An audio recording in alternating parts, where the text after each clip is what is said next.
and welcome. My name is Hugh Johnson, and you're watching Stand Up Humboldt. This is a worldly outlook from a Humboldt perspective.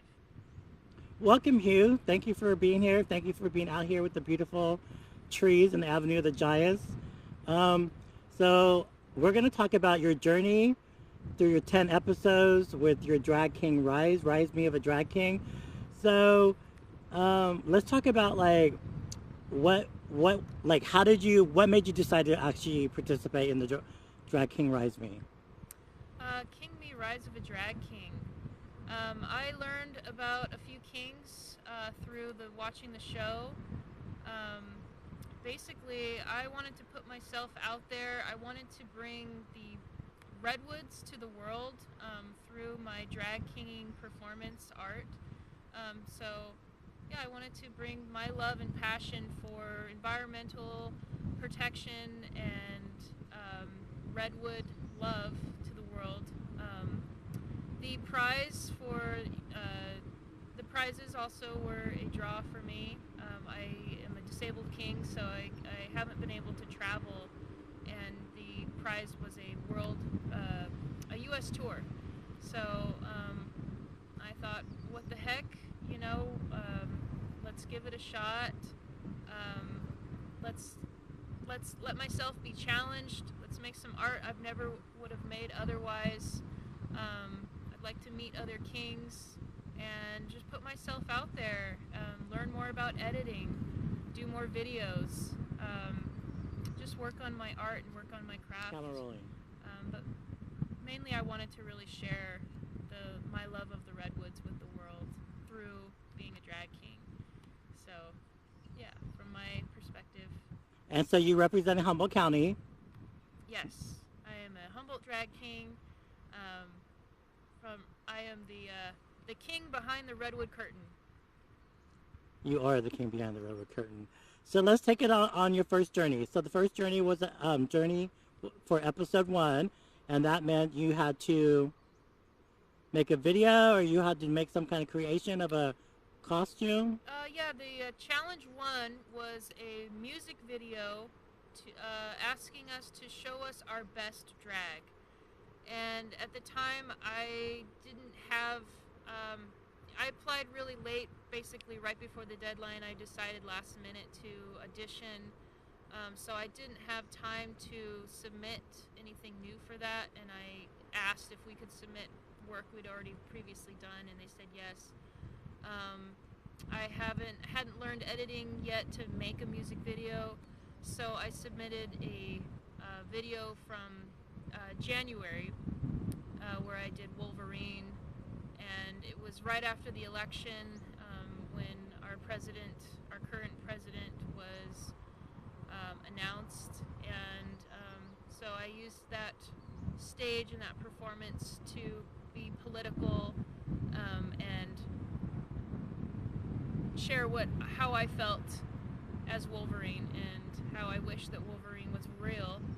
And if Wolverine was real, and if I was Wolverine, that's how I felt things would go down. Nice. Yeah.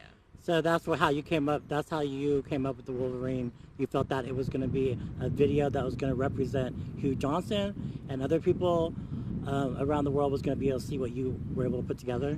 Yeah, and I wanted to show that I am use the stage for political purposes as well as political activism, and that was my performance, my politically active performance, to share how I felt about the current administration. And also, I love being Wolverine. I've done Wolverine a few times before, and that particular show I was doing was animal themed, so I brought my Wolverine out and let him loose on the president. And that was episode 1. That was the challenge 1 for King Me Rise of a Drag King. And then your next episode was episode 2. Was that something that was completely different from the first one? Yeah, episode 2, the challenge was to create a monster and make a very short video of your monster talking to the camera. So and specifically the challenge was to create a monster from the waist up, so we didn't have to, you know, create an entire costume for that. So yeah, I have a fond a liking for the sea, and I'm also, you know, environmentally active. I love all of the creatures on this planet. So one of the underappreciated ones is the deep sea angler. People see them as very ugly, but they're a very interesting fish, and also it brings into light issues about gender, because the fish is a female, and the male fish will attach to the female, get absorbed by her body, and basically become a pair of gonads that she can receive sperm from whenever she wants. So I really like the play of having a female and male merging into one being, and a female with gonads. So it just really plays into my identity, being multiple genders, and they are definitely like very horrific looking. Their teeth are sharp and gangly and sticking out in every direction.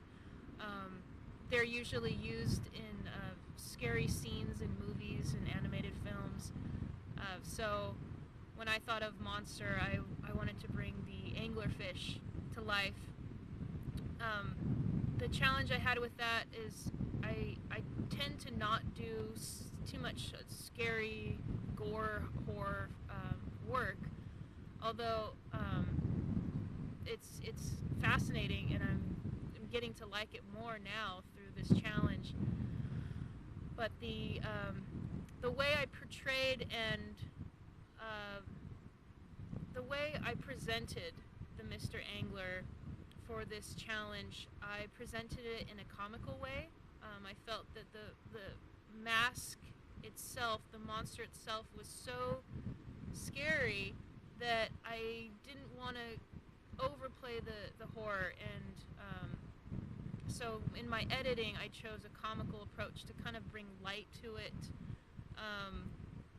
So I did true facts of the anglerfish and did an overlay of that audio onto my film, which I filmed probably about 2 minutes on the green screen at Access Humboldt, and then the rest of the shot we did at Wildberries, a local market, because we had no other place to shoot that night with adequate lighting. So that's why you see me in a supermarket. So the monster itself I felt was so scary that I brought in the comical overlay of the audio from True Facts, and I also brought a little political activism into that challenge. There's a lot of animosity around the certain terms that's being used in the drag community, and AFABs, assigned females at birth, how do I say this? They find the term fish offensive when drag kings use the term fishy or fish to describe how close they look to a female. So as a fish, a deep sea anglerfish, I made a comment that if you are trying to look fishy or have fishy drag, then, you know, go fish and be a fish. Actually, you know, put on a fin and gills and things like that. So that was some of my political activism being put into that challenge. Whereas if you're gonna call yourself a fish, you know, be a fish. So that was just kind of bringing that to light, that term in the drag community, and how some people find it offensive. Nice, and that's how you got the anglerfish. So another challenge that was probably the most challenging for me in this competition was the animal couture. I felt very insecure about my ability to create something fashionable. So my mind was spinning for a while, and when we were talking amongst ourselves, the contestants, we had our own group chat going on, and we were like, oh, I'm going to be this animal, I'm going to be that animal, and so we all kind of thought that the animal couture was that we were going to become an animal and be this animal on a runway. And the producer actually messaged us and said that, no, actually what we want you to do is to create an outfit inspired by an animal and model that outfit on the runway, trying to sell your design to other designers. So that kind of completely threw me for a loop. I had been planning on doing Bigfoot and actually being Bigfoot here in the Bigfoot country. So I had spent the last of my money on 2 challenges before. I prepped ahead and bought a morph suit online. I went and got some sheep fur, some sheared sheep wool, and it stunk, so I went and washed it, and then it got matted and felted together, and so I hit some roadblocks, and I was creating this muscle suit for this, big Sasquatch, big Lorax mustache, Axl Rose hair. The challenge itself read to create an animal couture and model it on a runway for the entire length of the song Welcome to the Jungle by Guns N' Roses. So, and make a music video. So it was a very interesting challenge, and we had all interpreted it as being animals. So, a week before, we all realized that, no, we're not animals, we're models modeling an outfit inspired by an animal. So I had to completely rethink my whole process. I didn't have any funds left. I'd already spent my funds on, the Bigfoot wool, and so I was really stuck. I was really challenged, and I thought, how do I make a fashionable outfit? I don't know. I just felt really insecure about creating a couture, something fashionable. So I asked my friends, for advice, and I didn't have any more materials, so I went thrift store shopping and scrap Humboldt, and I took photos of everything because I couldn't spend money until I knew what I would want, and I didn't even know what animal to be because I could no longer be Bigfoot. What would Bigfoot wear? Bigfoot doesn't wear clothes. So I did find some fur in my closet, and I created the bear couture outfit. Stayed up for days and days, and it was quite an intense, insane process, and I was just challenged the entire way, and I can't believe I won that challenge. I mean, I felt so challenged, but it really pushed me to work on my sewing skills, and to create something that's never been made before. And in my drag, in my performance art, I really want to incorporate the LGBTQ plus activism and the gender activism. So as a bear, choosing this animal bear, in the gay lifestyle, there is individuals who are called bears because they're large and hairy and resemble bear stereotypes. So through this challenge of choosing the bear animal, I also, as a drag artist, became a bear with a very hairy beard. I made a false hairy chest. I made a harness, and so I pulled in some elements of this bear culture as a gay man, and then the bear as an animal in the forest, and tried to blend those two together. And as as it turned out, there was a few elements of Bigfoot that came through, and so when people actually see the challenge, they right away say, "Oh, you're Bigfoot," and you know, so it's kind of like a cross between Bigfoot and bear, and I actually have images of bear in the costume and a little bear ears here on the overall flap, and I have the they're curtain rods clips that I actually made into the harness, and so they unclip and there's a reveal with the flap comes down and you can see an image of a bear and her two cubs as a reveal. And then there's a nice little pocket in front, like a pouch that you can keep things in. And so yeah, I had a really great time filming that in Prairie Creek State Park. It was a beautiful, beautiful shot, and I'm very, very proud of how it turned out. I had no idea what I was doing the whole time. It just was like I sketched and created this outfit as I went, and I'm proud of it. Yeah, so the Bear Couture, it manifested and it came through, and that was challenge 4. So another challenge was superheroes. To create a superhero, give it a name, a backstory, and then create the outfit. And the challenge itself was to submit photos and to create just a very short video of us getting into character. So I created the superhero Terraformus, which is to terraform is to basically take an uninhabitable place and make it inhabitable. So through bringing in plants to create soil and an atmosphere like oxygen. So basically Earth has been terraformed to create a habitable place for life.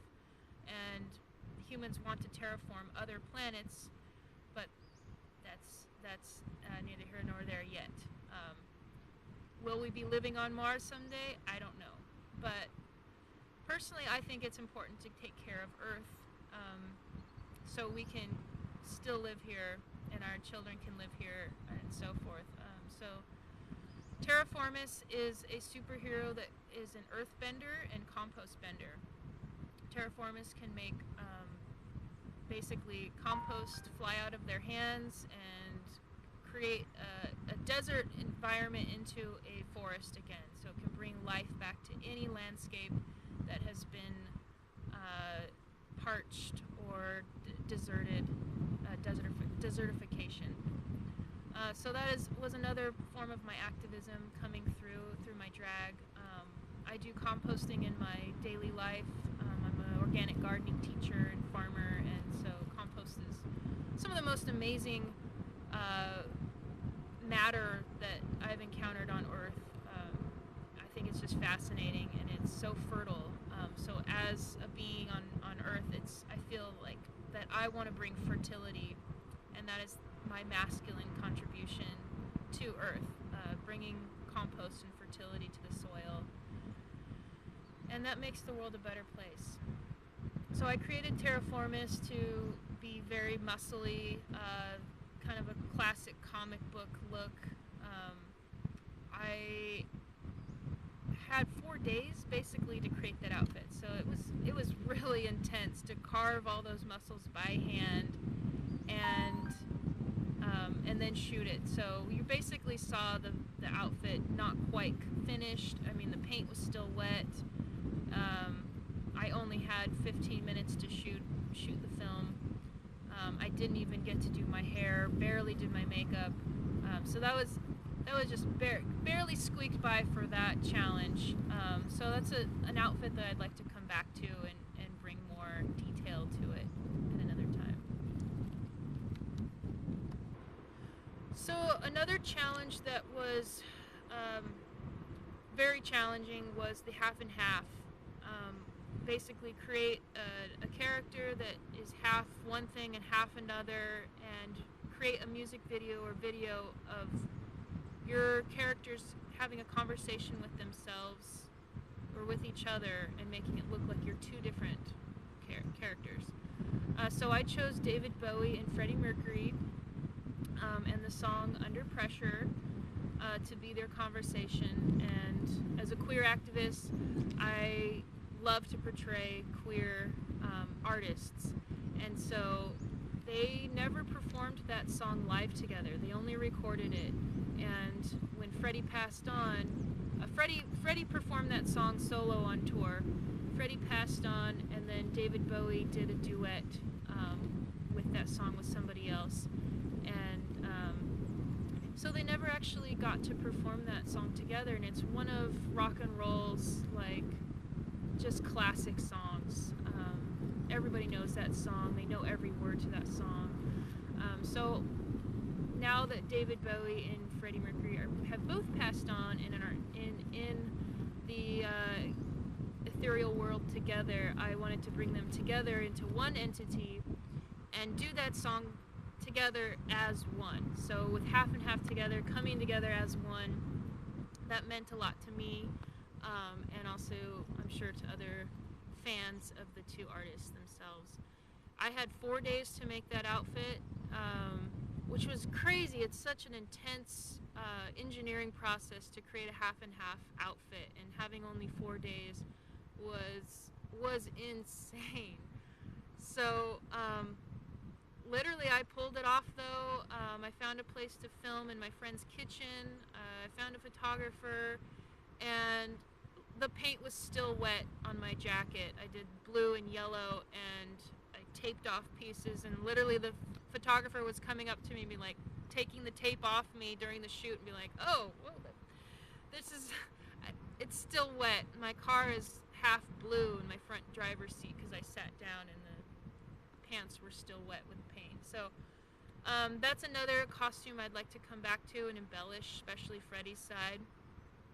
Bring some more detail to the jacket and do that performance live, do a duet live with myself.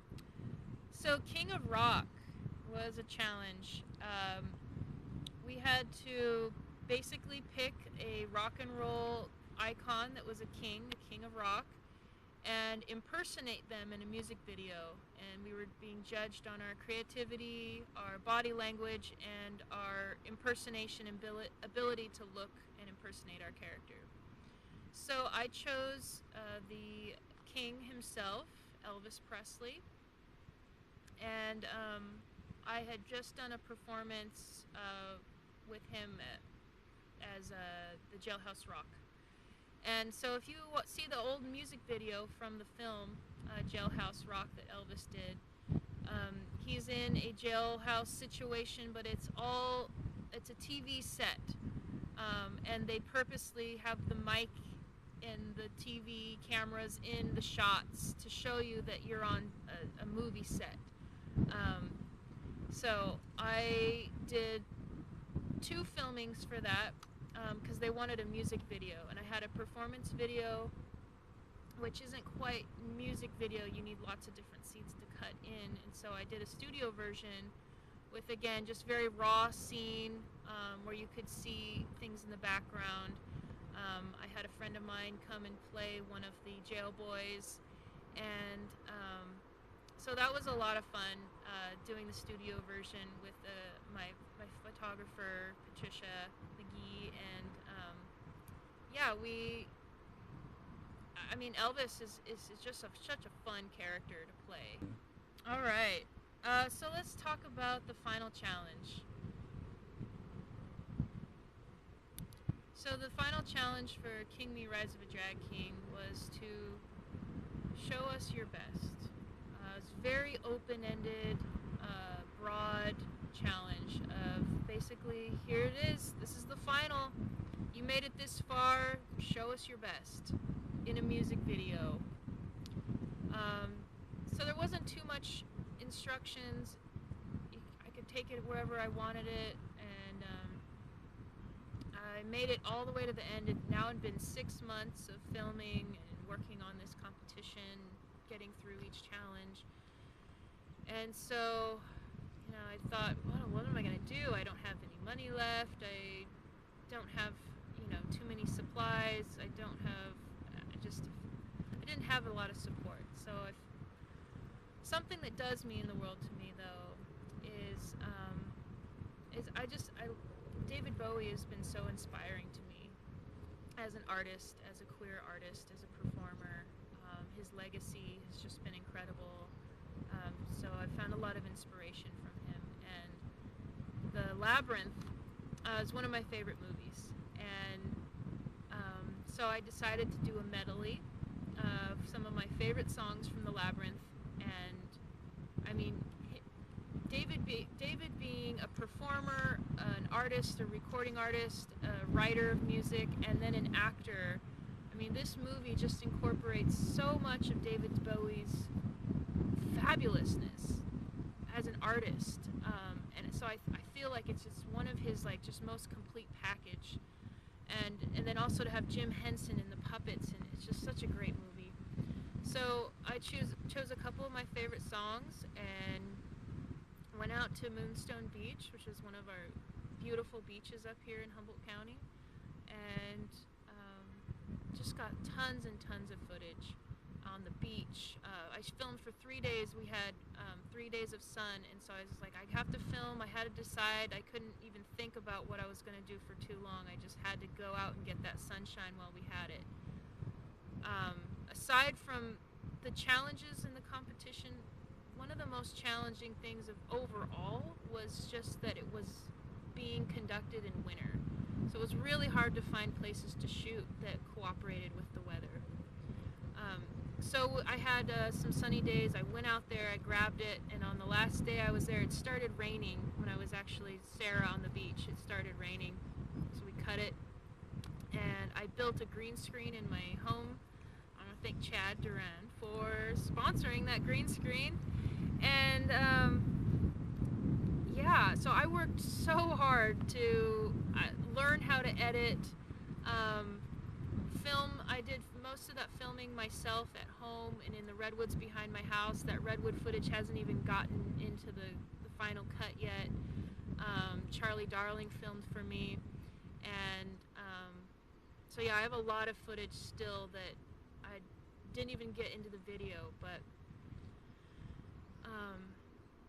so I played Sarah, I played Jareth, I played both roles and brought what inspired me to life and what I felt, you know, I wanted to portray as a king. So I actually have learned how to contact juggle for that role as Jareth, and his crystal balls that he juggles. And yeah, that was it. I worked really, really hard for days straight without any sleep, filming in my apartment and then learning how to edit. Editing was a huge challenge for this show. I had learned a little bit at Access Humboldt, but to be the professional quality that they were looking for, I definitely got critiqued a lot on my editing. But I have to say that I was editing as a beginner, and also I got a program from my German friend, and so the Adobe Premiere Pro, which is one of the best editing programs there is, but it was all in German. So I had to learn a little bit of German and also do a lot of tutorials on Google to figure out what I wanted to do in the program to make how I wanted it to look. So I learned green screen and just basic cutting. So I still have a lot of room to grow there. But I'm still just so proud of what I've done. And I'm so proud that I was able to represent Humboldt County in this beautiful place and get as many scenes from this area out to the world as possible and represent Kings and bring this art to a bigger audience. So I really want to thank King Me. I want to thank you, Chad. I want to thank Access Humboldt and all my friends who have supported me on this journey of being a king, and I'm going to keep going. It's been such a fun time here with Hugh Johnson, the great, the one, my favorite drag king from Humboldt County. Thank you so much for coming on, and thank you for being able to be a real drag king and sharing real life stories about your journey through King Me of a Rise Drag King.